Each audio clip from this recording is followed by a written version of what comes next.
welcome to the show, man. So, brother, thank you for I'm actually inviting very me. happy you're here. You know why? Why? Because you're a drummer. I am. And as a bass player, I love drummers, man. It's a rhythm thing. We gotta And keep you're one of the together. better drummers in the area. Oh, come on. So what we're going to do today is well, you're Mike Zimmerman. Mm-hmm. You're currently with Scarlet Drive. I am. Are there any of the projects you're in right now?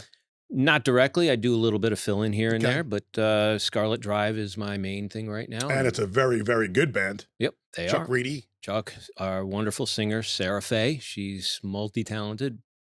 We got Ray Foss on the keyboards and Andy Rabin on guitar. Yeah. And everybody's does what they need to do. You guys play a nice, wide variety of songs. I mean, the genres you guys cross. We touch base on a lot. 60s, 70s, 80s, 90s, country. Country. I've even heard Motown, maybe I We've heard. done funk, Motown stuff. We do a little hard rock stuff, a little 90s and 2000s. And you know what's funny too? It's like as a band jacked up who has a female singer, there's a lot of songs that bands will play with the female singer. Mhm. But I do notice that when I see you guys, the songs that you're doing are not your typical female chick-led songs. No, we do. You mix it up. We try to mix it up Yeah, as best man. we can. There's no doubt. Sarah can do a lot of male vocals and a lot of female stuff, and it just brings a lot of stuff to the table. Now, you filled in with Jacked Up for several years. I mean, not for different shows, obviously, over those several years. But I remember 3 years ago you filled in.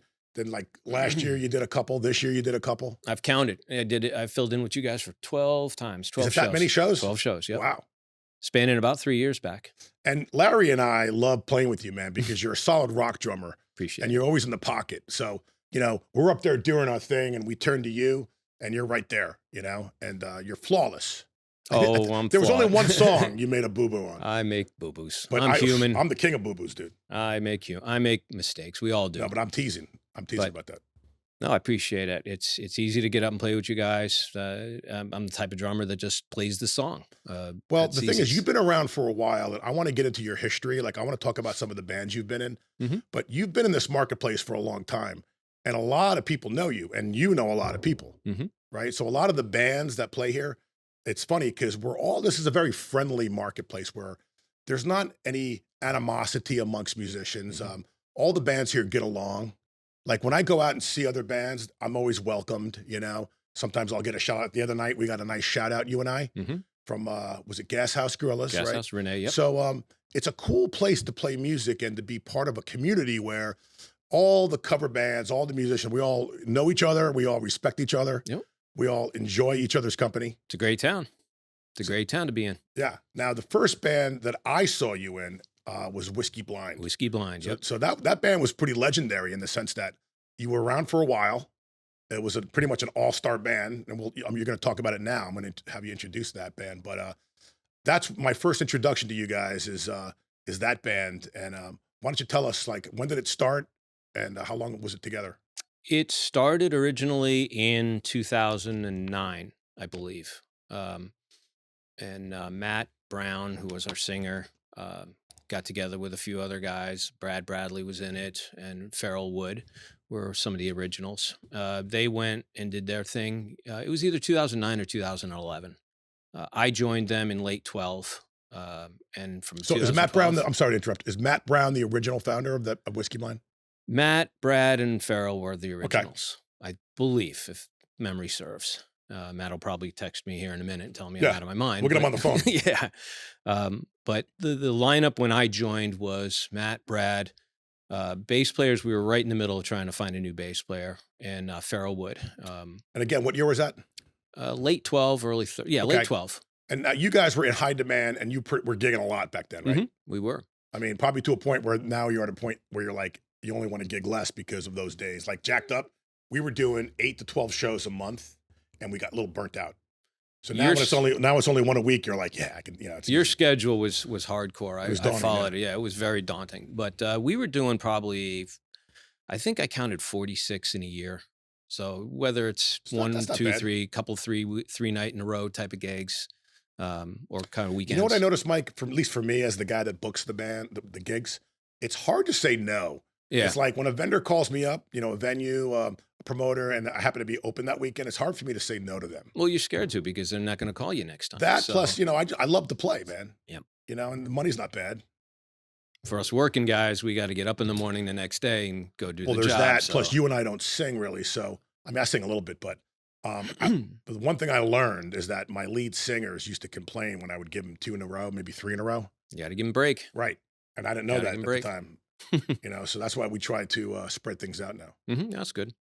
Right. Everybody needs a little break, a little rest. So, where are you from originally? Originally from Danbury, Connecticut, and then shortly thereafter moved to Hasbrook Heights, New How old were Jersey. you when you lived in Danbury?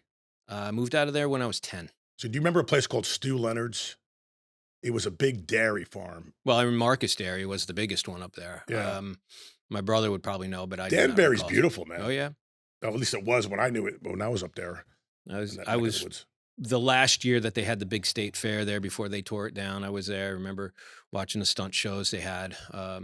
There's a Marcus Dairy usually had a big motorcycle rally there. My brother was one of the starting members of that, so that was pretty cool. Is that why you're into bikes to this day? You had I think it has a little bit to it. Yeah, I've and been then you moved to Jersey. and then Dirty Jersey.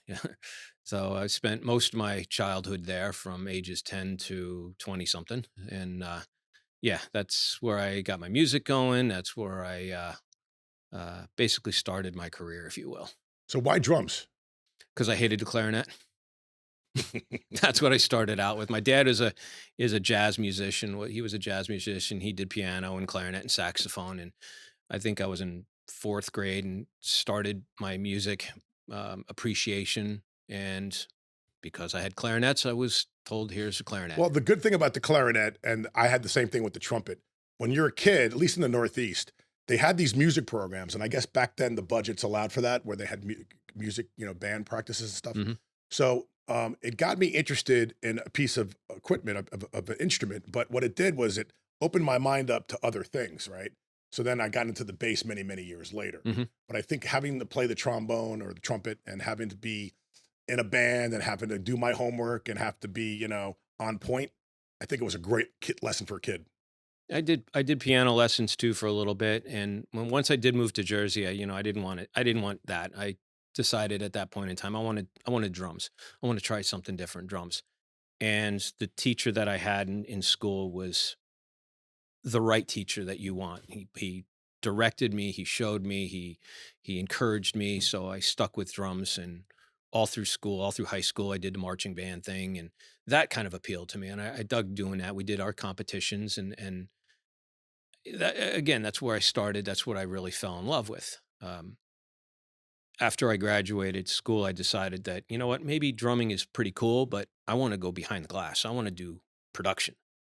So I really wanted to learn how to do music production and sound engineering. And I went to school for a year in Manhattan at a place called the Institute for Audio Research. And it's a school that teaches you how to do all of that sort of stuff. Um, I actually worked on a 1964 RCA 16 channel board that was twice as long as this table. And apparently Elvis owned it at one point in time. So we got some real old school analog equipment. About 5 minutes after I graduated, I was handed the keys to a family business and said, "Here, go run it." And my music career kind of got put on And hold. what was that family business? We were in the boat business. My dad had owned a motorcycle shop in Jersey, and he was getting burnt out of that and wanted to go do something that, I think, because my brother's in the boat world, we opened up a marina, and Cool. that kind of took precedent. Although I did get out of the music school, I did get my first band out of it. So at Well, least that's where I was that's going to go with this because I was wondering. First of all, I wanted to know what the kind of music you were listening to, and we'll come back to that. But while you're going to school and you're learning all this stuff about mixing, were you playing the drums in a band, or was it many years later? No, well, I was playing drums. Again, I just come out of high school, so I was still kind of active in practicing and playing. I was not playing with anybody when I started going to school. That came shortly thereafter, or like the last semester or something. We started to get together. I know you're originally from New New Rochelle, Rochelle, New York. New Rochelle, Rye Beach. Um, my first band was actually up in Cos Cob, right up the Yeah, road I from know you. Costco very well. Well, we So were it was right not up. a commute though for you to go. It was an hour. Yeah. It was about an hour and 10 minutes. But I would go up there on a Friday night and spend the weekend, and we would just spend all night, Do you all remember the weekend name of playing. that band? We started off as the Mercenaries, and it ended as the Usual Suspects. And that was before the movie came out. That was no, yeah, that was before the movie came out. Yeah, Usual Suspects. That's a great name. What kind of music was it? Stevie Ray Vaughan, Stones, early Stones, a lot of that type So a of. guitar themed, Yeah, two guitar players, bluesy rock band. Yep. We Okay. had actually an old Hammond C3 organ that we carted around. So Jeez. yeah, it was. So who had the van for that? Yeah, that wasn't me. A bass player who played organ played that one, so he dragged that around. We would do. We played Yukon, a couple of festivals at Yukon, couple other shows, wedding. We did a private wedding. And was that your first main kit? That was my first band. Yeah. What your drum kit? Tell me about what that was. That That was a stage custom Yamaha, full 9-piece with 24-inch kick drums on it, full 80s metal band type of thing. yeah. And I was young and dumb, and that's. Don't you think that back then a lot of drummers were thought bigger was better? Yeah, I think that's the MTV era started, and everybody was playing the big drums kits with huge kick drums on it, and I think a lot of people wanted to emulate that. Right. So I was one of them. So what kind of music were you listening to as a kid though? Like what was like, were you a Kiss guy, a Rush guy? I was a Zeppelin guy, believe it or not. There you go. I started with those guys. Well, I started to listen to them about And 77. you said you had an older brother? Yeah, I got two older brothers. So your older brothers probably turned you on to music. Like my older No, brother did. no. They did have, one of them did have a lot of the music. I didn't really pick up into music till probably around the time I was 9 or 10. Um, Never really paid much attention to it until I wound up moving to Jersey. The neighborhood kids, my friends that I grew up with, had this thing about you can't copy me. So we can't copy you because you like a certain band. So we all had our specific bands that we all chose to like. And when I moved into town, I was given the same assignment, and well, Zeppelin was available, so I decided Hey, them. you couldn't think any I better. couldn't have like, any guys. better, so that was cool. Jeez. And as a drummer at the time, a beginning drummer, I realized that, hey, this might have been a good choice for me because obviously Bonzo is a big influence in what I do. I didn't discover Rush until probably 82-ish. Moving Pictures was their first album that I started to pay That was your attention first to. exposure? Yeah. Great And album. then it's a great album. It's the one that put them on the map. Well, I can't say that. 21 So I could ask you this question then. Who are your top 3 drummers from that era? The 80s? All the 80s, 90s, 70s, 80s, 90s. Keith Moon, John Bonham, Neil Peart. I agree with that. Those guys were in my top 5. Mm-hmm. I liked Ginger Baker. I'm a Cream guy, You crap. growing up there. I didn't follow that. I could probably listen to their music. I did listen to their music. We played a bunch of their songs, but there was just something about it that when I listen to a band that just doesn't do it for me, I tune them out. What are your thoughts on Ringo Starr? Because I've heard some good and some bad. Because he was different than those other cats you just mentioned. He's the second best drummer in the band? No, just kidding. I didn't understand, obviously, when we growing up, we didn't have internet, so we didn't have YouTube. We didn't have all the documentaries that they have out there. I never understood his playing technique, but I found out, believe it or not, it's probably been about a year and a half ago, that he's actually a left-handed drummer playing on a right-handed kit. So all of his leads are done backwards. And now that I understand and heard how he plays, now I understand why he does it and Right. that it sounds great. Right. I agree. The same thing. So my whole perspective of him has kind of changed within the past 2 years. Me I too. guess. Yeah. What about Charlie Watts?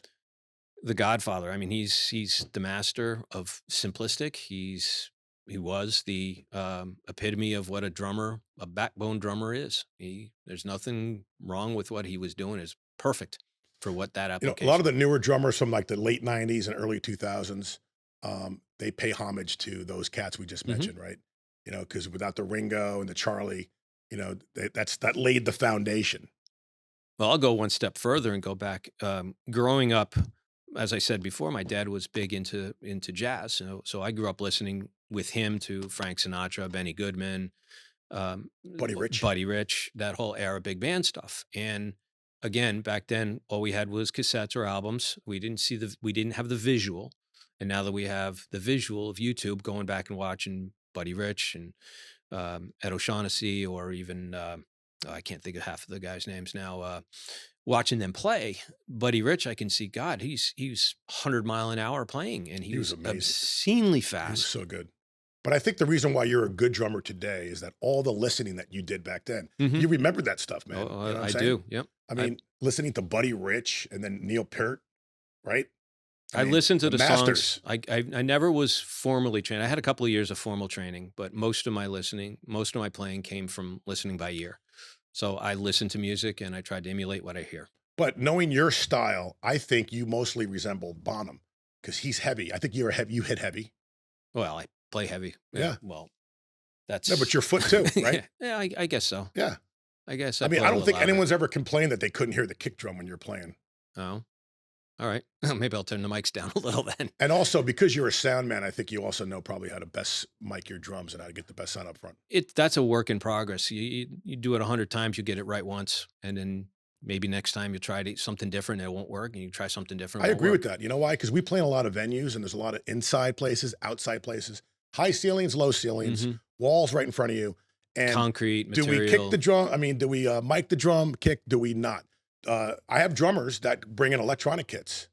Hmm. It's good and it's bad. It's good for the overall front of the house mix, but when I'm next to a guy playing that, and if I don't have a proper mix, all I'm hearing is that That tink, tink, wacky tink, little tink. Yep. tinky sound, and it's bizarre, You got to man. have a side It's fill. weird, You right? got to have a side fill or stage monitors that produce the drums back at you, so And you it's can got to be hear loud something. too. Then you're defeating the purpose of having a low stage volume. Exactly. You just got to play with thinner sticks or hot rods if you want volume control in some of these places. But I've got an electronic kit. I've played it out a couple of times. Not a big fan of it, but if I bring out my subs, 12-inch or 18-inch subs, and have them on the side as side fills, yeah, it works. Well, that's great about you is that you have multiple kits, right? Yeah. Because I've seen you've played with me two different kits I saw. I guess your A kit and your B kit, right? I've got 5. I've got my pro kit, my DWs. I've got a set of Gretsch Renowns. Those are my A and Bs. I picked up a Tama kit at a garage sale for $50, which was the best find I could ever find. It came with $400 worth of cymbals, so I couldn't pass that up. So I use that as my gig band, my practice kit, my kick around, whatever on. And I bought a Roland electronic kit back in, believe it or not, 1999. I still play it. It is still the best investment Where I've do you ever had. store all this stuff? I got a studio in my house.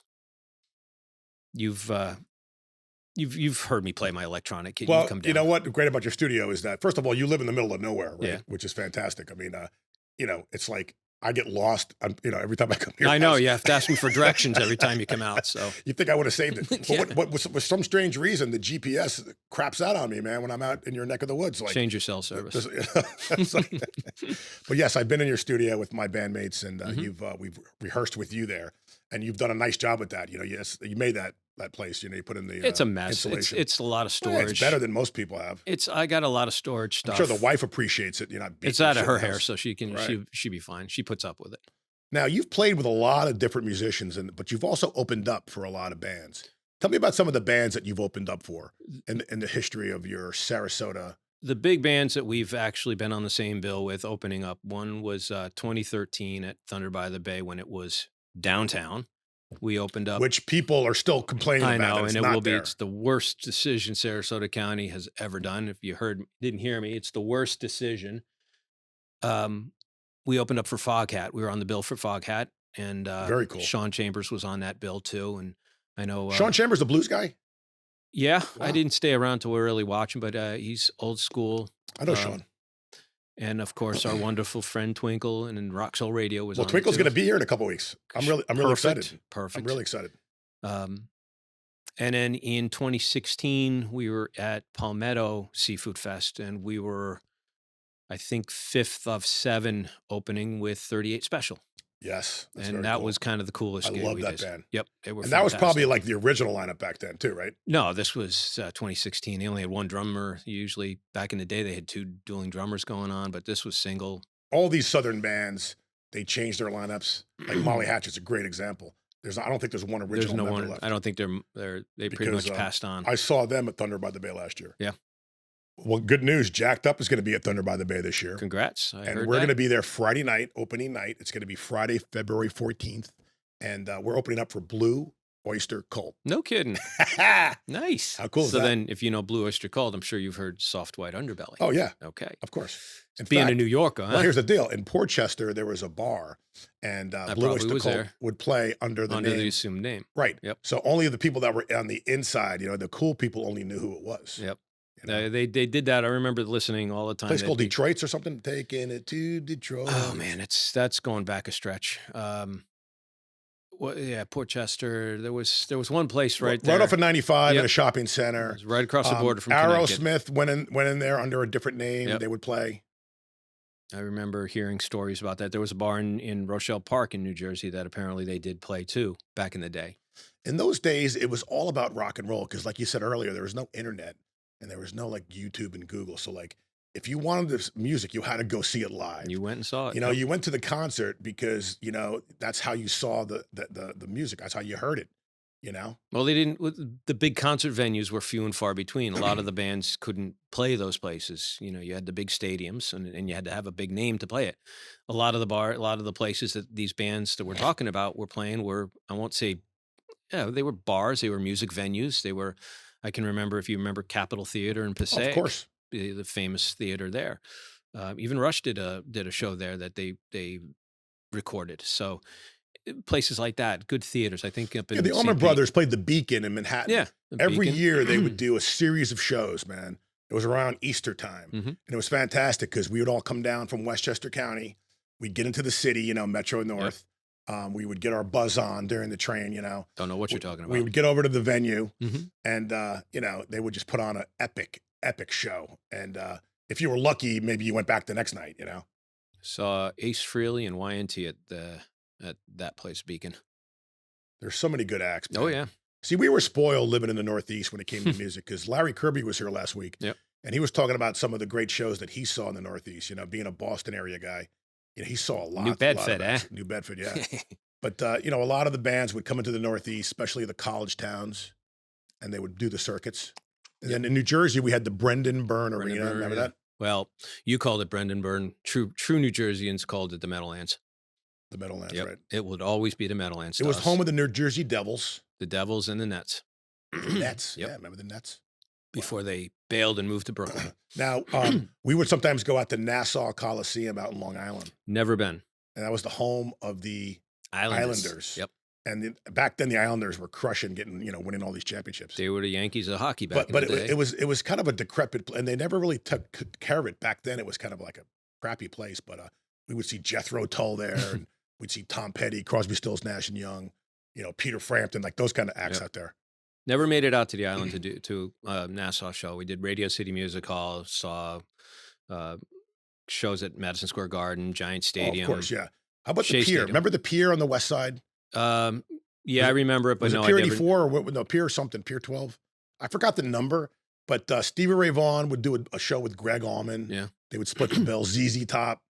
And it was a beautiful venue right there on the water. No, I remember it, but I don't remember what it was named. I didn't do. I never saw shows there. What were some of your best shows as a kid going back now? Best shows. Stones, 89 Steel Wheels tour, Shea Stadium. Shea Stadium. Yeah, I think I was at that show. I was 20 feet off second base in the where shortstop would be. Did the Clash open up for them or No, something? we Or had- David we had Johansen? Living Color, and we had a Jamaican culture band of sorts. I don't remember what exactly it was, but it was a choir type of thing, and that was probably one of my favorites. U2 2015 up at Madison Square Garden. I took my wife up there for our anniversary. Was that like, what would that be? That wasn't Octung. That was No, it much was later. Innocence and Okay, something. some of the later stuff. Never was a big fan of them. I can tolerate the music. Little bit too political for my taste, but I could listen to their music. And she has always wanted to see U2. There are Well- only two places on the planet that you would go to see U2, and that's in Dublin, Ireland, their home base, or the Garden. Because And then recently Las Vegas. well, now the Las Vegas, yeah, that the Sphere just opened up. But They here's were a the great first question. ones. Have you ever not really dug on a band, then saw them live, and then you got turned on to them? No. Sure.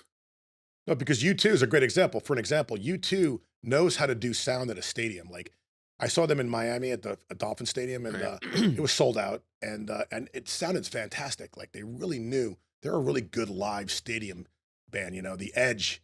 You know, he knows how to make all those sounds that can fill up in a stadium. My thoughts about them was if you go see most of these big bands today, like even Rush, and I love Rush, you hear a lot of the production in their music. You can't decipher there's the bass, there's the guitar, there's the drums because they've got an underlaying tracks or they've got a lot of production going on.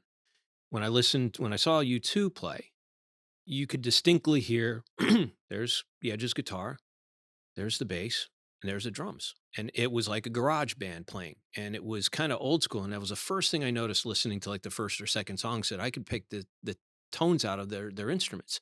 And I was like, yeah, this is a raw band. This is great. I love the sound. Do you think because you're a live musician that you look at sound and you feel it differently than other people might?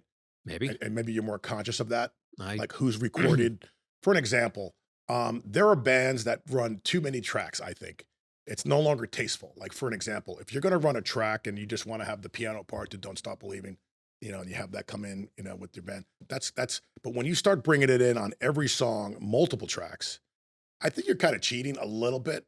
What are your thoughts on that? I don't know. I don't know if I have an opinion on that one. There are some bands that utilize a keyboard where they don't have a keyboard. In which case, yeah, that might work fine. Right, it's tasteful. Yeah, it's a little tasteful, a little here, there, a little maybe some extra harmonies in the background that we as consumers or listeners would normally say, yeah, there's that harmony that we've always listened to, and it kind of makes the song. Like, yeah. Um, haven't really heard a whole lot of bands that really go over the top with listening to any kind of background tracks. So I really can't say yay or nay against it. So I think it's when needed, use it. That's my philosophy. Now, there's a lot of really good bands that come through town, and like One Night Rodeo is a great Hmm. example. I had Dwayne here, Hmm. and you know, Dwayne is a big believer in tracks, and he incorporates them in his show, and he does a fantastic job with it. And the great thing about One Night Rodeo, I don't know if you're fans of those guys. I haven't seen him in years because, well, I haven't seen him in years, but most of the times our schedules conflict, Yeah, so it's hard yeah, to. same with me. But the quality is still there. I Hmm. mean, I know some of the old guys, like they had a lot of different changes. I mean, Hmm. when I did my homework to interview him, there were pages of different names of band members that had come and gone in that band. Hmm. But they always seemed to harmonize really well, and they always seemed to put out a good product. You know, They're a staple in this town. There's no question. and I think that there's definitely a love and a passion for country music. Hmm. I don't think there's enough country bands. I personally don't really care for country. Like we'll play a couple country songs, but I'm not a country guy by any means. Well, what's Um, the definition of country nowadays? Because you're right. there is It's no. changed, It's man. changed so It's much gotten compared to. poppy. It's gotten very poppy. Exactly. It's there's a lot of commercialism in country music today, and listening to some of these country artists is it's good music. There's no question. But at the same time, from a money making perspective, like Taylor Swift, she started as country, then she went to pop. Beyonce started as what, hip hop. Now she just put out a country album. That's the So machine. That's the the the, record the, the machine. record machine is printing money because they're just going out. Now I don't care for that. I'm just saying from a dollar's point of view, they're raking it in.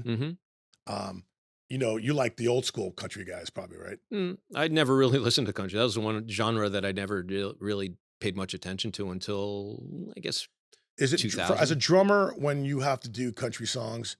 Is it more challenging for you? Is it easier? Is it harder? Is it It's a different song. feel? It's the next song on a set Yeah, list. different kind of timing. It's not so much as different timing.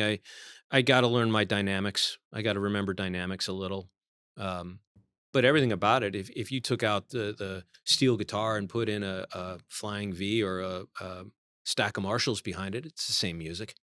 There's not much difference, Right, right. from my point of view, at Well, you least. know that steel guitar certainly, in the when they throw in the violins and things like that. You Yeah. know, I mean, there's this guy named Jelly Roll who he just blossomed on the scene. I mean, he's huge now, and you know, he's gotten so popular, and it's Hmm. like I really don't see the appeal personally.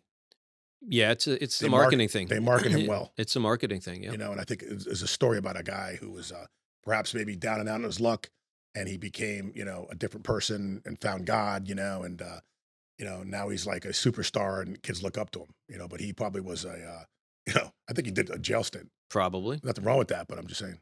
Hey, if he's on the right track and he's doing what he loves, then so be it. And he inspires people now. Exactly. That's all So you can other ask for. inspirations for me. So when I came here to this marketplace, my bass was collecting dust underneath the bed. I wasn't playing. hmm And I would see Twinkle and Rock Soul Radio, hmm which I believe was the same lineup that I saw back then and still today. Maybe they might have a different drummer. Jared Benny came in not too long ago and he replaced Troy. Troy left. Maybe it was Troy Parrish, yeah. who's another staple in his town. But yeah, I mean, you know, Twinkle's the queen, no doubt. And I'm really excited to interview Love her. her to death. Kettle of Fish, Dana Lawrence, Lawrence. he's going to be on at the end of the year. Cool, And cool. he always has quality musicians with him. Mhm. And I saw you the other night at Stottlemeyer's, but then I left and I went over to Big Top, and he was doing a Tom Petty tribute. Oh, really? Okay. Yeah, and it was great. I mean, those Was guys, it Kettle of Fish or was it somebody? it was different name? it was I guess it was. I mean, there were I guess it was Kettle of Fish more or less. I mean, you know, I don't know his current. I think it was, Cool. but yeah. So and Dr. Dave. I mean, played with Dave before too. Dave is very popular. He's going to be on the show. Yeah, good. And you know, he has a loyal following. Oh, he does. You know, so I really enjoy seeing them. Gas House Gorillas. Love you seen Renee and them? Tom. Yeah, I you love saw Renee. I sit in Now with them every once in a know while. Tommy. Yep, I know them both. How do you guys know them? How do you know them? Just from playing. Just from out gigging around. They've been around for 24, 25 years, different members in the band, but it's always Renee and Tommy. And I love Joey Fingers, man. Great guy, great bass player. Joey and Frankie are fantastic. they're killer. They're great players. Killer players. Yep. You hear that? They're great players. I was just with them Saturday. They're at Stottlemeyer's. I sit in with them every once in a while. It gives Renee a chance to go off stage and change her costume. Yeah, she always does and that. Tommy gets She's to great. come front of house. So I sit back there Very and we cool. play a song and let him come out and mingle with the crowd, so to speak. So Well, you know, when you're coming to a jacked up show, you're always welcome to come up on stage, and you do. appreciate that. And that helps us out too. Just you and me. Somehow the beat just set us free. A spark in the dark, lit a fire in our hearts. We lived our dreams, we ruled the stars. Yeah, the night was ours.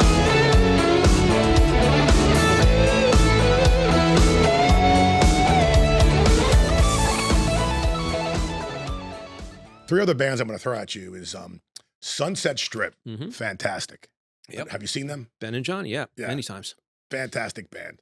Also, the Lost Boys. Yep, know them well too. Mark Borgmeyer. Borgie. Yep. He's coming on the show in a couple weeks. Excellent. And, yeah, I got a lot of superstars coming in here, man. I got an all-star lineup. Well, let's not forget Mike, part of Mike Solis. Oh yeah, Solis. actually, Mike just called me today. He's accepted my invitation. He's going to fill in with Jacked Up on a certain night coming up. Cool. So I'll let people know about that. But yeah, we love to play with him, dude. Yep. I mean, that guy is, Even though he's left-handed, he plays backwards, but I mean, come on. He's a drummer. We're all in our right mind. What do you want? what Left-handed I like people. about that guy is he's a serious guy, man. And like I don't think he really got a chance to rehearse our set list, but he nailed it. Like he went out there and crushed it. And me and Larry were like, holy shit. Like this guy is the real fucking deal. He filled in for me once in Wesky Blind. I couldn't do a show, and it was a last-minute thing that I needed somebody to come in and gave him a call. Oh, he's the and perfect guy. he went out there. I think it was something at the Polo Grounds that they did, and some technical issues I heard went on, but survived it. You know, between you and him, I'm spoiled because I have two good drummers that can fill in. Well, thanks. Our current drummer is great, Jared. I love our drummer, but he's on vacation right now. So, you know, unfortunately, we have to go with the fill-ins, right? Mhm. And the good thing about you is you already know like 90% of our stuff. It's a song is a song, no matter what. The only, like they say, like I've heard, it's the takeoffs and landings that make things interesting. And as a cover band, I mean, a lot of us are playing the same songs. I mean, more or less, you know, you got that the Don't Stop Believing, you know, and you got the, you know, the certain Brian Adams and the certain Tom Petty. I mean, you know, there's that element, right? It's what the crowd wants to hear. You know, what's so funny, man? Hands to Yourself is a song that I sing lead on. Mhm. And every time we do that song, the dance floor comes to life. It's People love that freaking song, man.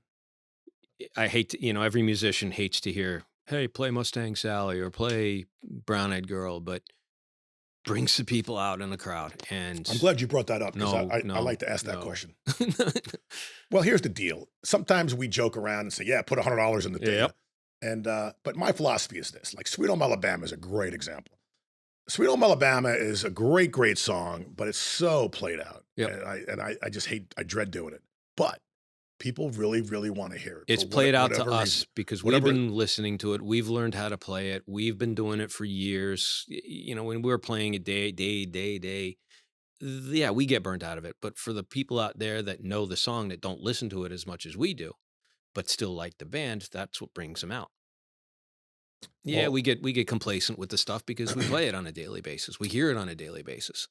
Um, these folks over here probably don't hear it maybe once a month. Hey, let's go. It's great.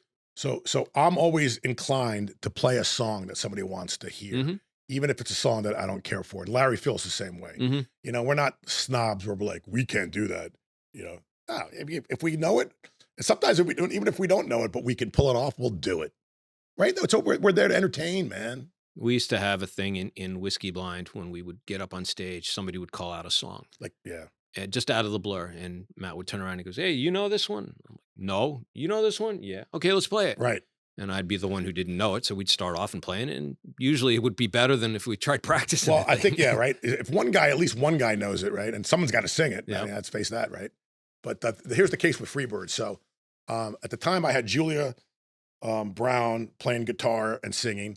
It was me and Larry, and then we had Jonathan Hartsfield who Mhm. played slide, and I think it was Todd on the drums. So we actually did Freebird, and we might have even practiced it because we were sick and tired of people screaming out Freebird. I think that was me. Was At that you? Stottlemeyer's we did that. Okay, yes. That's but the only time I've ever played the song. Yeah, but I thought we did a great job We with it. did. We killed it. But People loved it. they put money in the tip jar. The only thing that we didn't have then, which I have now, I have a keyboard player now. Right. But that song, whenever I listen to Leonard Skinner, it's not just about those guitars. That keyboard player was amazing, man. And Freebird's got a really important keyboard Mhm. section in it. That they do. But I think this all ties into the fact that, we're blessed to be playing music for our family, our friends, our fans. We get paid to do something we would do for free. Exactly. There's plenty of opportunities. You're always in demand, so that's good for you. You'll always have work. I wanted to have you in Jacked Up a long time ago, but it just didn't work out. But that would have been a fun time for both of us. Yep. But, you and I know a lot of really good musicians, right? I mean, we could put together a band. Like right now, actually, if we had gear in here and I had bring in some guitar player, we could just start jamming. That's great. It's easy to do. Really easy. And now I went out and bought a lot of gear. So Jacked Up, we own our own gear. Mhm. There's pros and cons to that. I know that you used to do your own sound, right? I had all the gear for Whiskey Blind. I carried all of it, and our sound. It was kind of a. I did sometimes. Matt did sometimes when he would come out front of house. I would go in front of house whenever I had a chance. But how many songs can you do without a drummer? But here's the thing. Once you get good at it and you are familiar with the venue, you can pretty much set it and forget it. I mean, Set it and forget it. You'd Yep. make a few tweaks, right? Some But minor. it's not like you don't have to. Some guys overdo it, man. The technology today with the equipment that we have, it's like you just said. It's set it, hit save, come back the next week, hit reload, maybe adjust the level on a kick drum or on a guitar or vocal mic. Might be a little hotter than what it was last time. Let it ride. Now, you always use inner ears? I do, yeah. Okay, even when you're outdoors? Even when I'm outdoors. Okay, because when we do the seafood festivals and we do the Twisted Forks, I don't use inner ears because I like to be outdoors and I like to have that big wedge monitor. But lately I've been using it indoors. And, it makes a huge difference, man. It takes a while to get used to. I'm not my singer, Brittany. I'm making her wear them every time. I could tell sometimes she wants to pull them out. I'm like, nope, keep them in there. You just got to get used to it. Yep. And then it becomes your best friend. Am I right? For me, it was a different scenario. I had issue with tinnitus, the cymbals ringing, and for 2 days after a gig, my ears would be screaming at me. So then once I wound up going with in-ears, now I can control my volume. I can play a little lower. The downside to it is if I do listen to it at a lower level, I tend to play a little louder. So I tend to play a little harder. But I can take the monitors out of my ears and go to sleep, not worry about my ears ringing. So that's the benefit. Of course. Oh no, that should always be mentioned that, Mhm. it's going to prolong your hearing. Right? It saved my hearing. Yeah. Because especially if you're in a hard rock band, like you're not in a hard rock band, but there are some bands out there, like Sunset, that they like to get loud, Well, getting loud, that's, one thing that really bothered me one gig is we played this one bar. I don't remember what it was, but the stage was in kind of a trying 90-degree corner of the room. So all of the sound was reflecting off the one wall and bouncing into one ear. And that ear hurt me for a long time, for at least a couple of weeks. So I had to come up with some kind of plan to not let that happen again. So in ears, definitely, I highly recommend, especially for drummer, highly recommend it. It'll save your ass. All the pro drummers that we play with all use inners, man. Need to. And I think the reason why they wear them, just like you said, because they've been playing long enough and they've been through enough scenarios that they realize that they have to have them. Yep. It's maybe the guys that don't play that often that say, I can I can go through it, Exactly. So what are your plans now? Like, so where do you see Scarlet Drive going? There's a lot of great stuff lined up. We've How's got 2025 look? We have our schedule set up. It's a work in progress, as everything is. A lot of the bars we're kind of going to be questioning now because unfortunately got taken out with both of the storms. So we have to play it by ear with what they have. Once they're reopening, we can settle back down on a real schedule and go from there. Is Chuck doing the booking for you guys? Chuck does our booking. And has he used Go Tonight? Is it in there? Or is it in Reverb? Like, or is he doing his own website? Like, where do you list your dates for the viewers? Pretty much our Facebook page is I do a little bit of promotions for the band, so I'd come up with the events sometimes. I know it falls back and forth between a couple of us. We try to spread it out as best we can. I've not used Go To Tonight or any other sites that are out there. I know they do work, but see, here's what I love Facebook and I love to do invites, but I'm learning that a lot of people aren't on Facebook for a variety of reasons. So that's why I always make sure that Go Tonight is updated, because Go Tonight is a source that anybody can go to really easy and see all of the jacked up dates. And then you can click on stuff and watch videos and see the pictures. And so it's kind of cool. We have our website that our own website that has a lot of our show updates, and it has our video. We've got our own video online too. You guys have an original. They've got 2 original videos out there right now. It's a good song, man. Yep. There's 2 songs. And it's a good production too. Whoever you hired to make that video, and I'm going to encourage all the viewers here, and we'll put the link up too, to watch that video. It's a cool time. It's a fun time doing a video. Never done one before, so that was kind of fun. Yeah, you look good in it. Thank you. Where was that video shot at? In Joyland? No, it was, believe it or not, it was in the backyard of Sarah's father's house, I believe it was, out in Panther Ridge, up in Bradenton. It was just in the backyard. And Really? Yeah, a lot of that was outside. The lighting was good because lighting was lighting's always a great. problem, man. It was a little dark on my side, but no, that's me. Nobody wants to see me anyway. So, the fire scene, the fire pit we had going, that was great.